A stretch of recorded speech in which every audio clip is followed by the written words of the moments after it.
Okay. Thank you, everyone. Sorry for the late start. We had a little bit of a quorum issue, but we are ready to move along. We're going to officially call this meeting to order. It's 7:37 p.m., September 30th, 2021. Before we get started, let's see if we can go ahead and do a roll call. So, Christy O'Clair, Brian Boyle, Marisa Brown. Here. Kathleen Consalvo. Here. Julie Hammond. Here. Julianne Kiska. Here. Michael Mascola. Todd McCormick. Here. Sean O'Neill. Sue Sherman. And Mark Sherwood. Okay. Mark, could you lead us in the Pledge of Allegiance? I pledge allegiance to the flag of the United States of America and to the republic for which it stands, one nation, under God, indivisible, with liberty and justice for all. Thank you, Mark. Okay. Moving on to approval of the minutes. Most of us have been here for a little bit here before getting started, so if take a minute or two to look through the minutes. Typically, if you weren't here at the last meeting, you would abstain. So actually, if we do that, then We can approve the minutes on next meeting, right? why don't we do that? Let's move the approval of the minutes to the next meeting when we have fuller ranks. And I'll make sure that I send them along with Yep. today's, Yeah. so you guys have time to review them. Okay, perfect. All right, so let's move on to appointments. We do have one appointment tonight. Can I have a motion from the floor to appoint Carrie Ward as our official recording secretary? I'll make a motion to appoint Kelly Ward as our official recording secretary. Kerry Ward. Okay, second? All right, got a second from Mark. Discussion, anyone? Welcome. Perfect. All right, let's call for a vote. So everyone for, say yes, or actually, I guess we'll do a Yeah, I roll call can for the vote. Christy O'Clair, Brian Boyle, Marisa Brown, Yes. Catherine Consalvo. Yes. Julie Hammond, Yes. Julian Kiska. Yes. Kiska.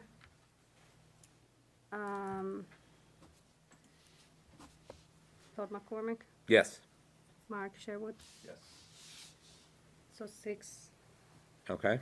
Unanimous. passes. Great. Welcome, Carrie, to the team. Next, we'll move on to correspondence. I think I can assume we don't have any correspondence. Okay.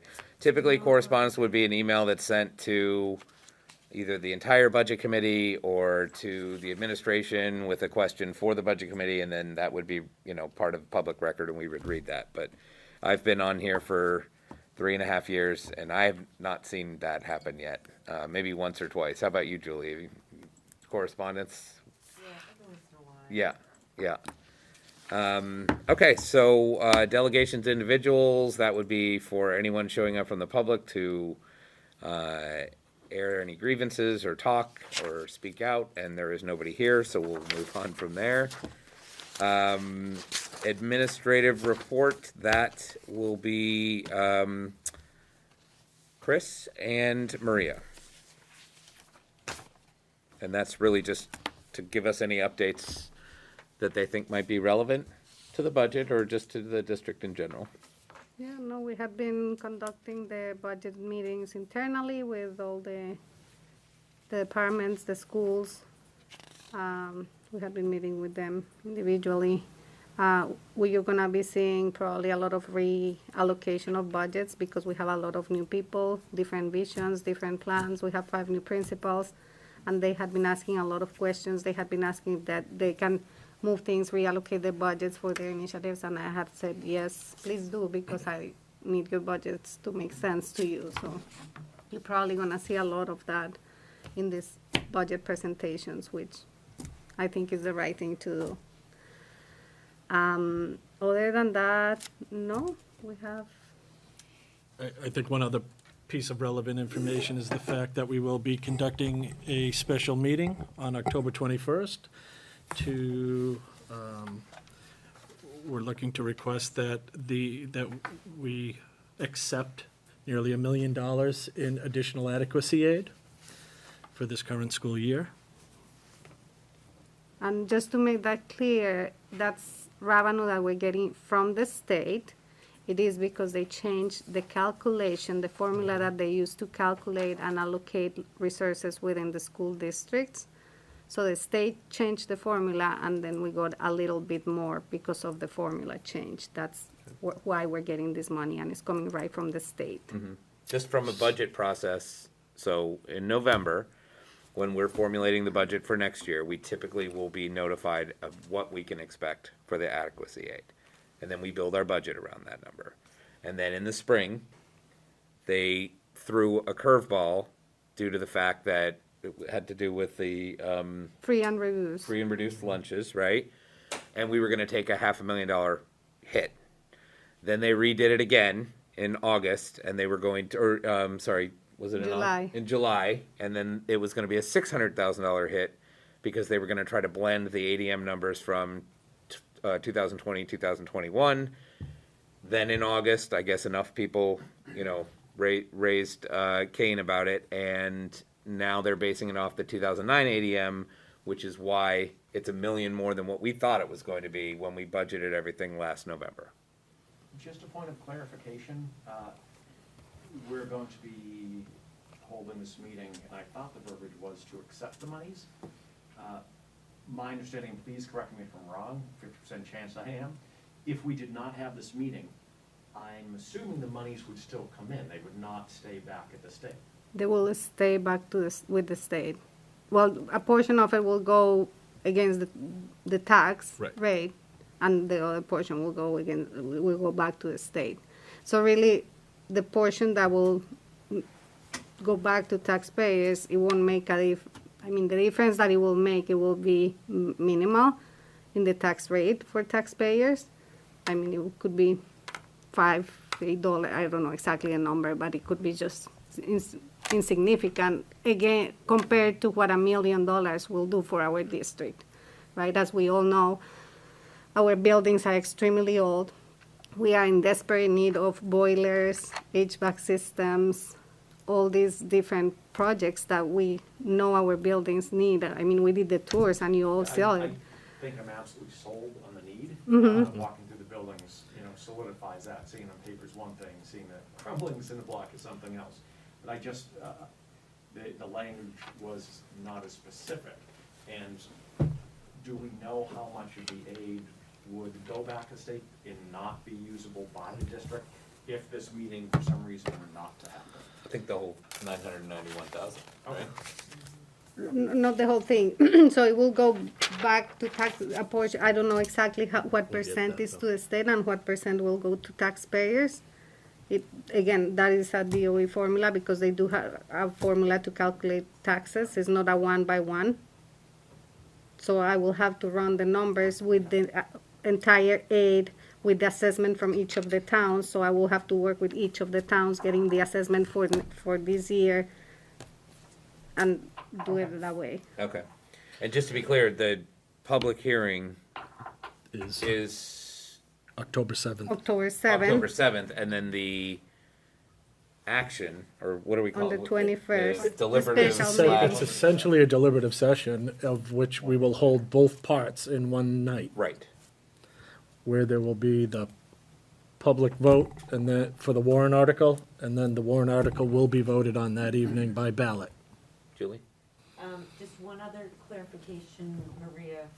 The funds that I'm assuming, will get voted in, when do they need to be used by? Are we gonna be able to spread that out, or is there So- deadlines? Yes, so we consult with our legal counsel. He helped us write the warrant. And the way we word the warrant was to allow for 2.5 years, so until July of 2024. Because as we all know, the supply issues around everything are extremely hard. We're facing it with our food service. We have ordered some boilers. We actually are repairing a boiler right now in the district because we couldn't get one for 20 weeks. So it started leaking. We put an RFP. We got a bid, and the shortest bid came out for 20 weeks, not guaranteed. So, Right. it can take you 2.5 years to get a boiler. Yeah, so that's how the warrant article is gonna be written, and that's basically what we'll be voting on. Okay, So it will be until 2024. great. Mhm. All right, thank you, guys. problem. So next we would go to reports and committees. This is normally the section of the agenda where we would ask anyone sitting on a committee to report back to us. Sue is our CIP, and she's not here. Christy is her alternate, and she's not here. I do know that the CIP committee has met. I don't know if either of you guys are on the CIP committee. We both are. You yes. are. So what I would like, if you want to give us maybe just a quick rundown of how that meeting or meetings have gone, that would be great. But I would really love to get the spreadsheet that, whatever its current form is, I'm sure you haven't finalized it, into the hands of the folks on the budget committee, because I found it to be incredibly helpful when we're trying to go through our deliberations and figure out, the final budget. So we don't have a final spreadsheet yet. Right. We met. A lot of it is gonna be dependent on the performance contract. So we did get the two proposals. We got two proposals for performance contract this week. Now we have to hold the interviews for that. I actually don't know if somebody from the budget committee wants to be part of that. We're happy to have somebody if anybody's interested. Would anyone like to be a part of that committee? Do you want to just give a high level of what the performance committee does? Yeah, so the performance contract is a contract.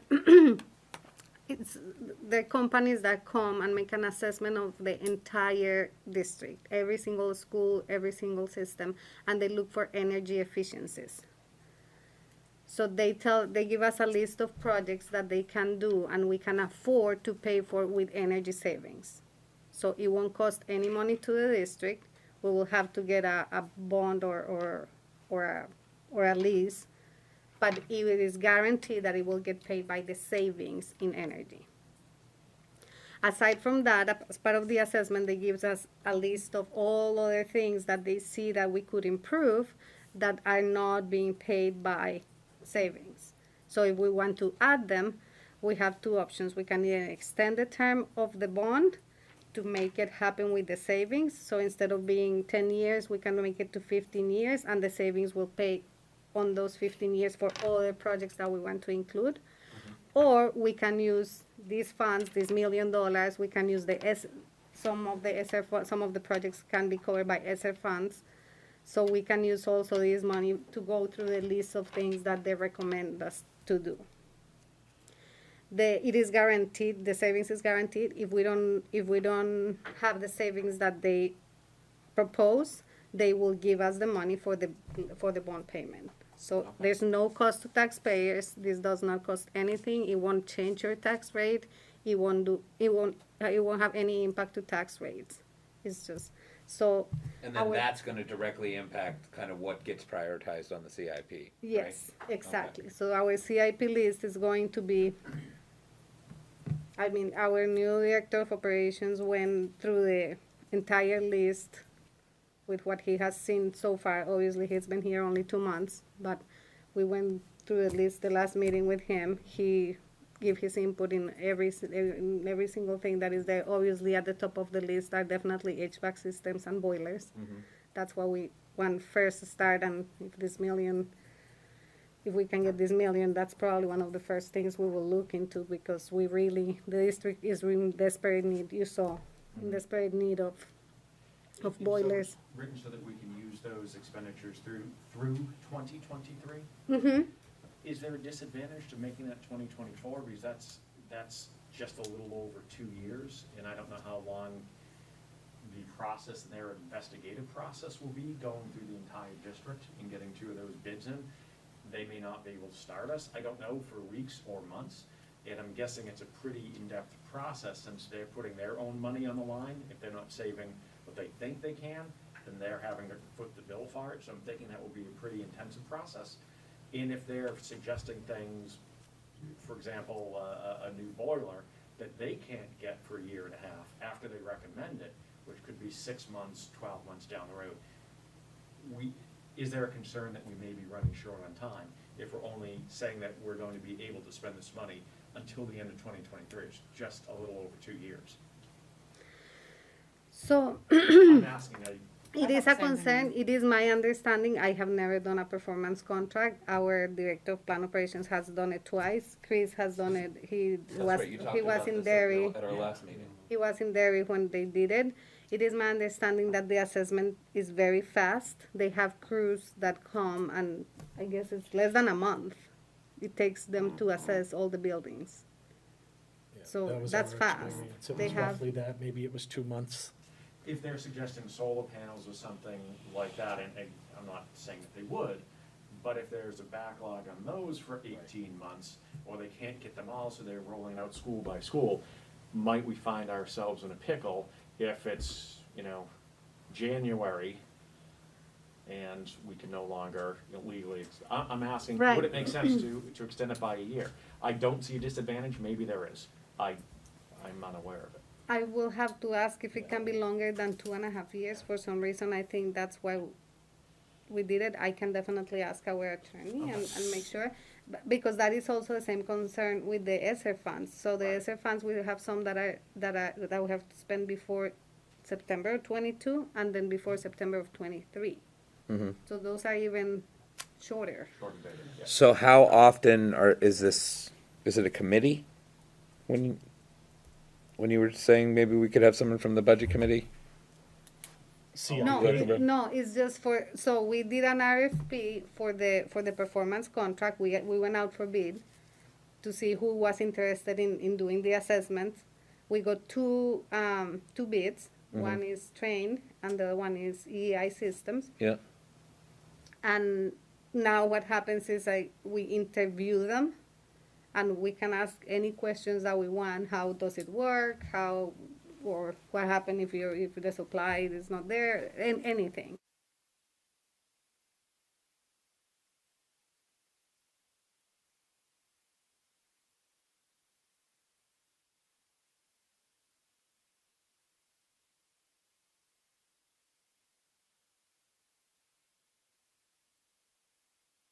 Yes.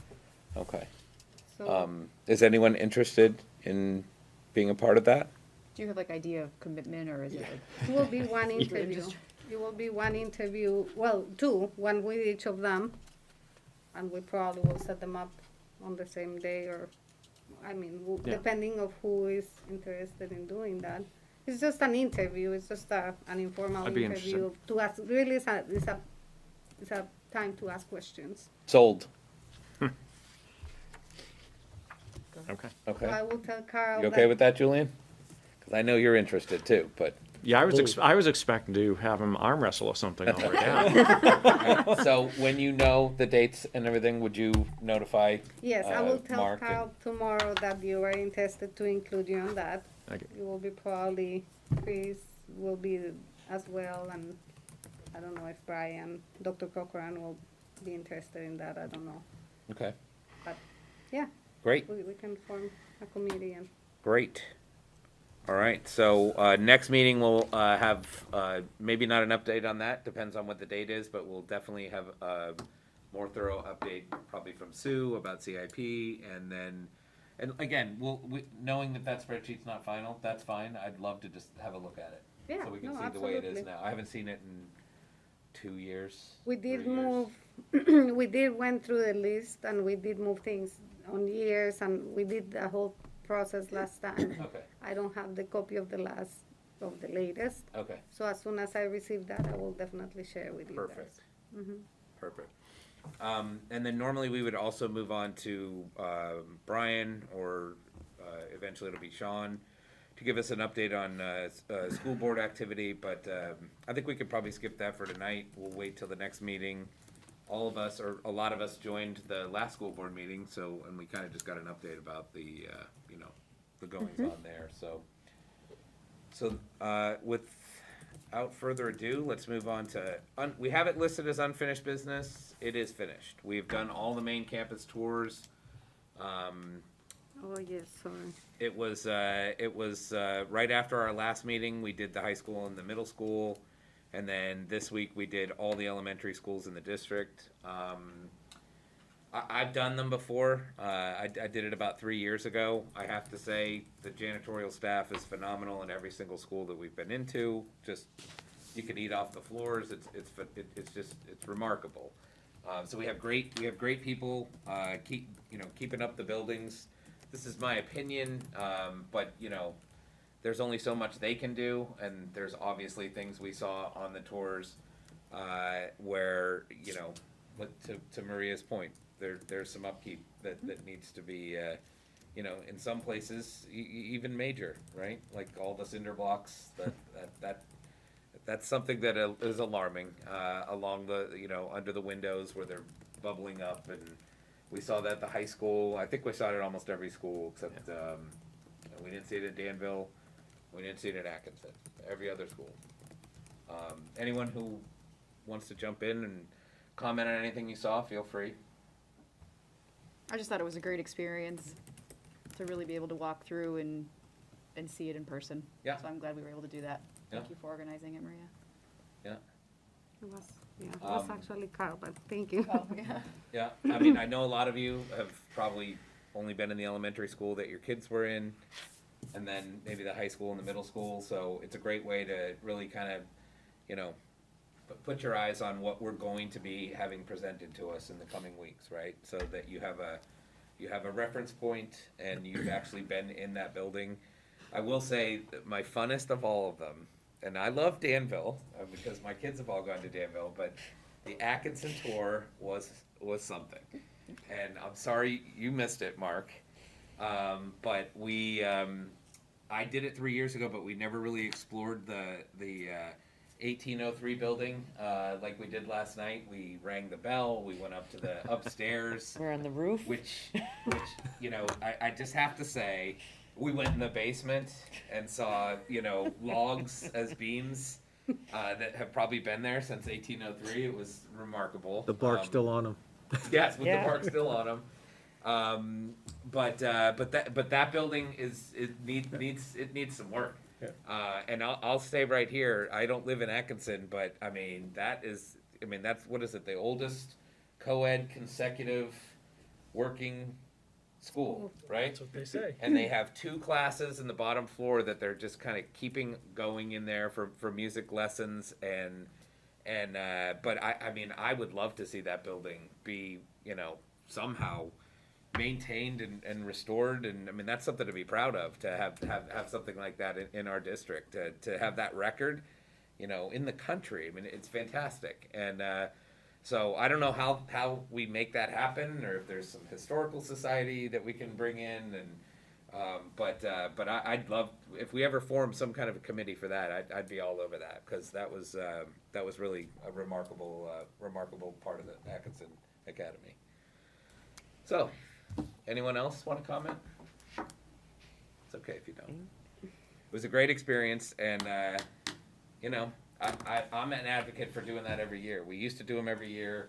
It went away. We had some staffing issues, and then we had COVID. But there's 3 new members on this board every year, and same with the school board. And it's important because you're going to have folks that have never done what we just experienced. So I know, and I appreciate you and Carl and all the staff for making that happen for us, because they had to stay after hours, but it really was. I thought it was very fruitful. So. Agreed. All right, moving on. New business. Now Maria is going to present the SAU school board presentation, transportation, and budget committee. These are the different budgets that So, are for next the next school year, the 2022-23. Yes, so the school board budget holds the budget committee because it holds the special meeting costs and applies for the budget committee, so it's really, the budget committee budget is embedded in the school board. So I will start with that one. The school board budget is a $250,000 budget. It was voted for $250,000 last year. The school board is requesting an increase of $66,000. The increase comes from the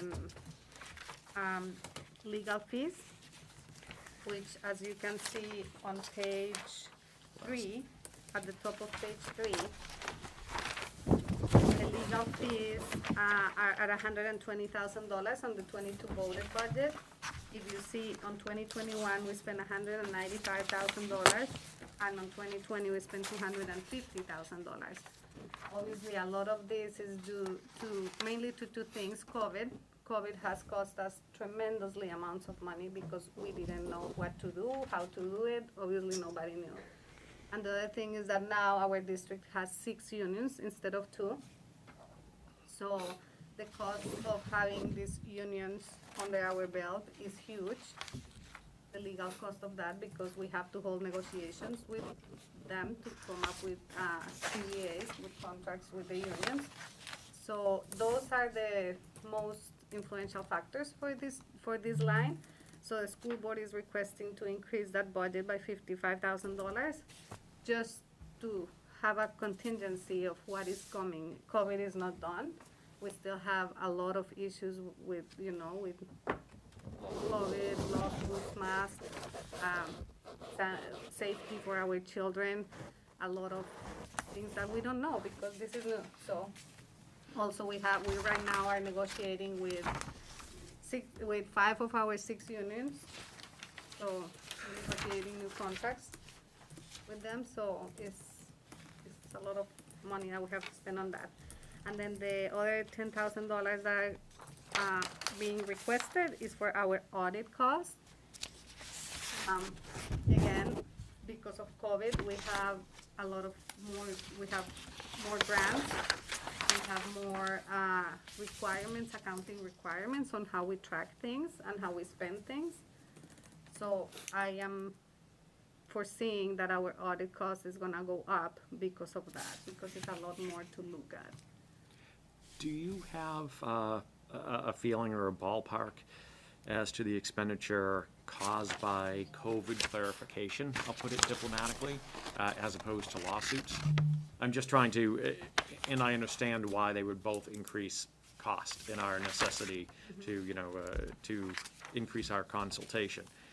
Do we know what the COVID cost is, I will call it, as opposed to the litigation cost?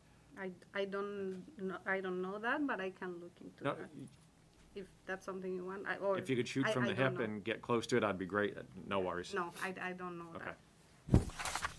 that. So if you want, we can go line by line now. I just wanted to point out what the increases were. So we have the stipends for the school board on the first line. We have a stipend for the board clerk. We have a little bit of $320 for supplies for the school board budget committee, any plaques, anything that we That's our budget right there, people.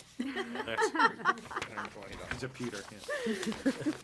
I will get you all new plaques. Oh. I promise that for next care. meeting. So then we have the stipend for the treasurer and the assistant treasurer. We have $1,000 for expenses for the treasurer for their seal and for things that they need. Then we have our annual meeting services, $4,000 for our annual meeting. That's the annual report and the ballot printing, which we have to do every year. The annual meeting supplies, we have $5,000 for that. Then is the audit, which again, I'm requesting another $11,000. We have the legal fees that we just discussed. for 55,000. Then we have the stipend for the budget committee clerk. Then we have, professionals, expense, school district committees, if anything we need for that, although that line, yeah, I don't know, that line has been having funds every year, and we have never spent anything out of that. Which one's that? That's the school district committees. So I think usually anything that the committees need has been come out of the SAU budget, or we paid out of it for the SAU, so I'm gonna pay attention to anything that is requested by committees to maybe come out of this line. I don't know why they have never booked it to that line, but it Okay. should probably come out of that line instead of the SAU. Advertising and recruitment, school board conferences, which I think they used to do it obviously for COVID, they didn't.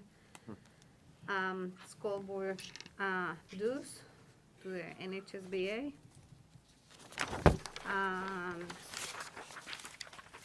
We have $25,000 for other expenses,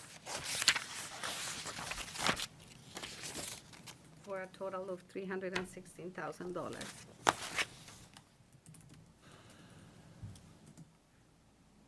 So that's our school board budget. One question, just clarification on the school district committee's budget. You're reducing that? The Are you school board, are you reducing that to 2,000 from the 4,000? what page are you on? That was on page 3, the description expenses, school district committees. You were just discussing that? No, so I said we do have 2,000, but if you look in the history, Yeah, we have not spent any money out of that line in any given year. I wasn't here, so I don't know why they haven't coded expenses related to the committees to that line. I know sometimes committees have expenses, and they Right. usually paid out of the SAU budget. So I said I will pay attention from now on. I will tell Oh, okay. Lisa, Okay. our assistant BA, to anything that comes out for committees, to just book it to this line. okay, gotcha. Thank you. Can I ask a question? Can you clarify what you said about the unions? We previously had 2 unions with the old SAU, and now we have 6? Yes, so we used to have the teachers' union and the staff union, which is paraeducators and staff in the schools, and the teachers' union. Those were the only 2 unions that Timberlane District had. Last year, 2 years ago, now will be 3 years ago, pretty much everybody else in the district went unionized. So now we have 4 new unions, which are custodians, admin assistants, and maintenance people, the cafeteria workers, and all the administrators in the district, principals, assistant principals, directors, Building administrators. building administrators. SAU is not. Okay. So the only people right now in the district that are not part of a union is the central office, the SAU. Everybody else in the district is in a union, their position.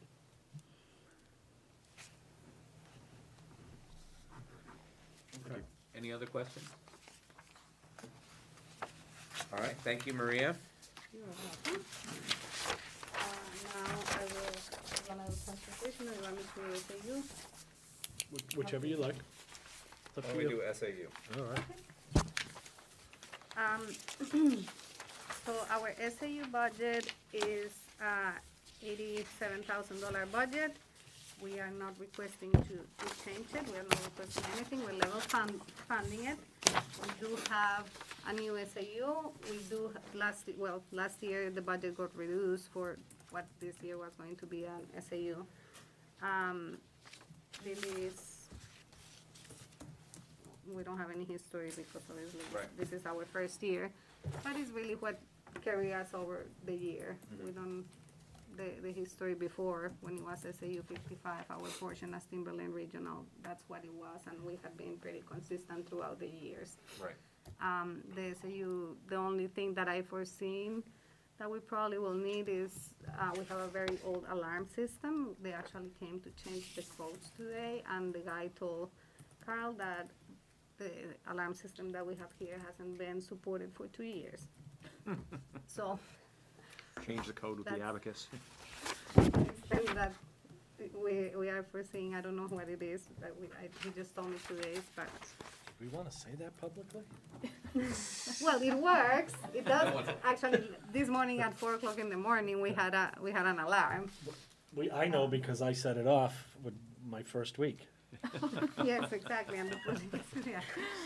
Now, Uh, in the past, the SAU budget, when we were SAU, what was it? I've already 55. forgotten, 55. The superintendent, assistant superintendent, everything, that was all in the SAU Budget, yes. but we're not doing it that way anymore. Well, we are, they will be in the SAU, but that's salaries, so Right.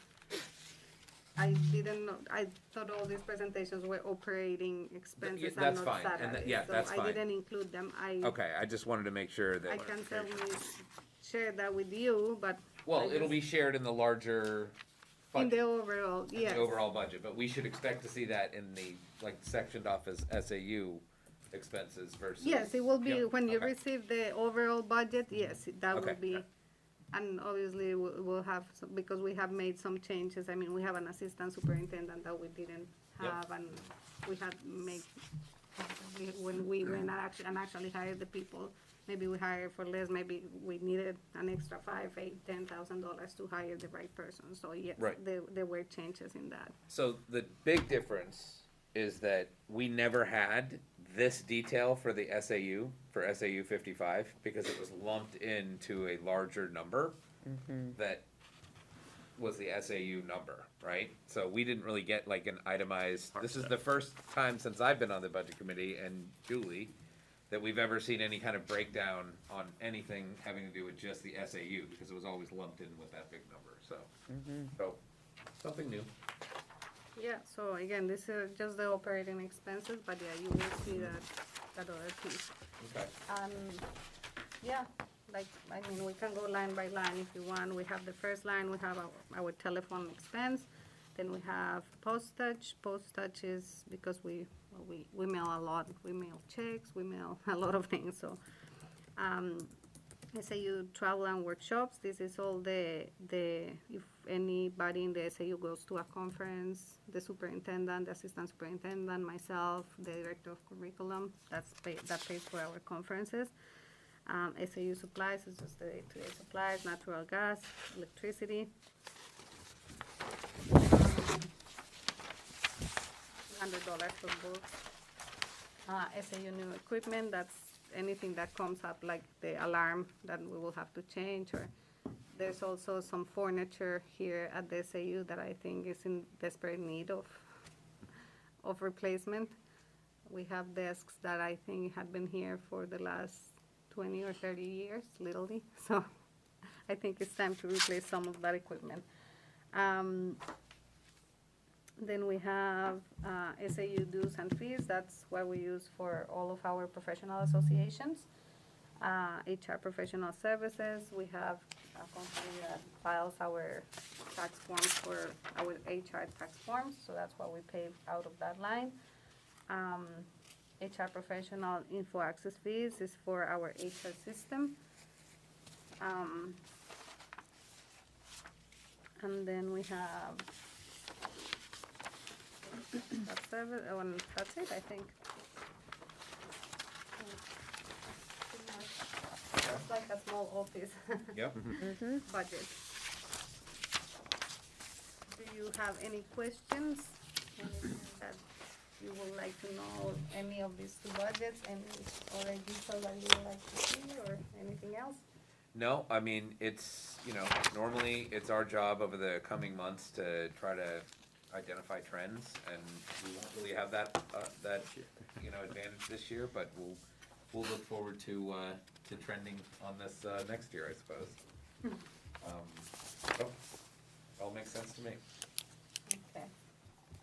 I do want to say with respect to the alarm, for anybody out there who might have funny ideas, Officer Pat was here within minutes. Yes, this He morning, was. at 4 o'clock in the morning, he was. Well, this was my first week, and I swiped, and I was the first one here, and I walked in, and beep, uh-oh, Good. and he was here within minutes. So Yes, it works. it does work. It's not supported, but it works. In case anybody, like kids from the business class or something, are watching as part of a project and have any ideas. All right, let's move on to transportation. All right, great. Go through line by line, or you want me to? Yeah, No, sure. I can Okay. do it if you want.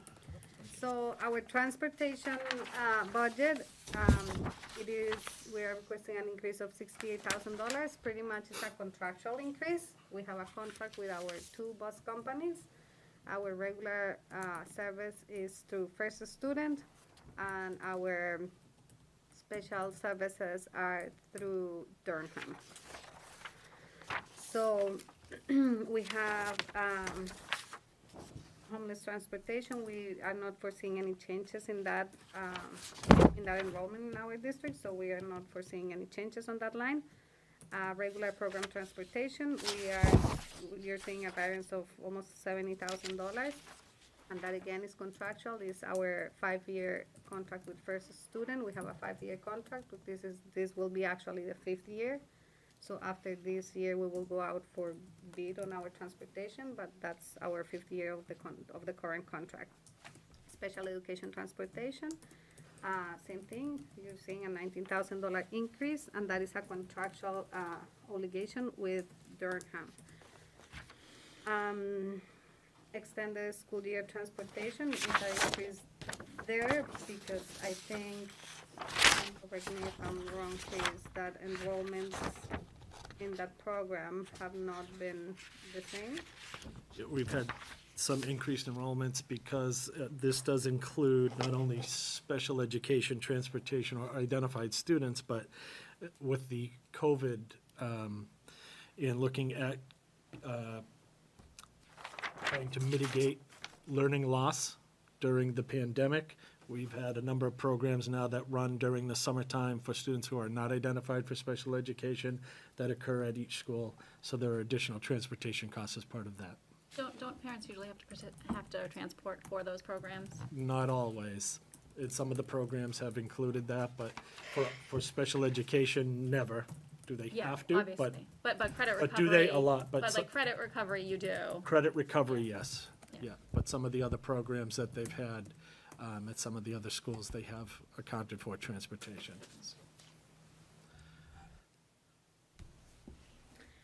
Then we have vocational transportation, when we're also seeing a decrease there. And the reason for that is in the last year, if you see in 2021, the expense was $90,000. So vocational transportation has a method, either you can ride the bus or you can drive your car, and we reimburse you for the miles that you drive. Usually most of the kids ride in the bus. Last year, obviously, we didn't have buses, so everybody had to ride, either was a student or a parent, when they open it up, so we had to reimburse everybody, which is more costly than. Yeah. And we also get reimbursed for a portion of that from the state. And last year, because of COVID, a year that wasn't normal, that's why there was that peak on that. But based on the enrollment numbers that we're foreseeing for next year, this is just a formula on how we calculate a percent of students that will be driving and a percent for the bus. So that's what that decrease comes from. So we have a total of $68,000 increase on that budget. We are looking to do more analysis of our school bus transportation.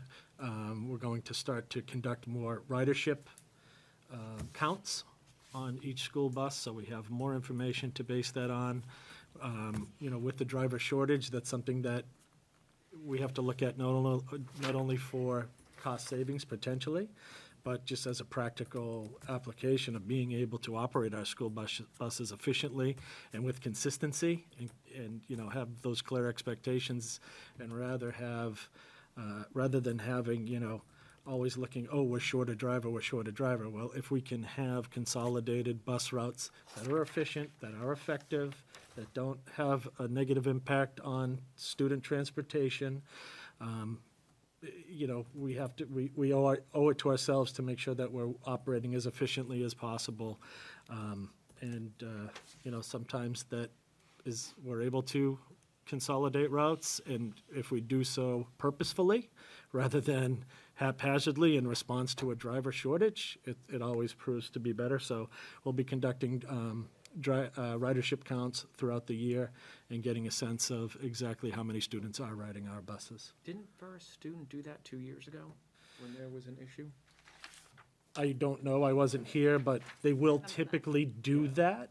When you're saying we are going to, who is we? Is that First Student, or is that? I will be asking them to, I oversee transportation now, so I will be asking them to conduct ridership counts. And you have to do it across the school year, Oh, because yeah. there's variance, of course, right?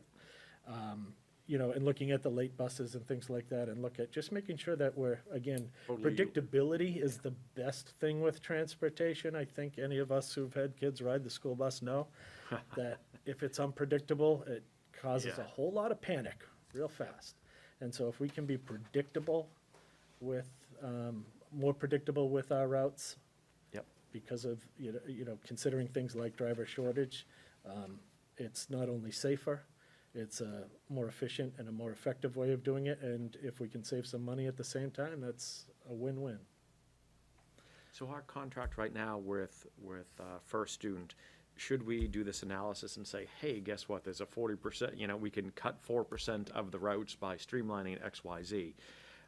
Would we derive any benefit from that with the way the contract is currently written, or is it you know, we will service your students for these 5 years and get them there? My experience has always been, with First Student especially, that they're always great at making concessions like that, especially now with the driver shortage. I think that would be something that they would not be opposed to. And again, we're not saying that we're cutting any buses or and anything like that. I wasn't but suggesting that at all, Yep. but if efficiencies could be found, would we derive the benefit? Yes. Okay. That's been my experience with them. You have a contractual obligation, however, Yep. they've always been very reasonable. In my former role, in my former district, they absolutely, Perfect. if we needed to reduce a route, they would do that. But again, for the general public, that's not where we're at. We're not looking at doing anything like that immediately. We're I was not gathering suggesting it. information. And, you know, we'll take a look at, can we improve our transportation that way? Excellent.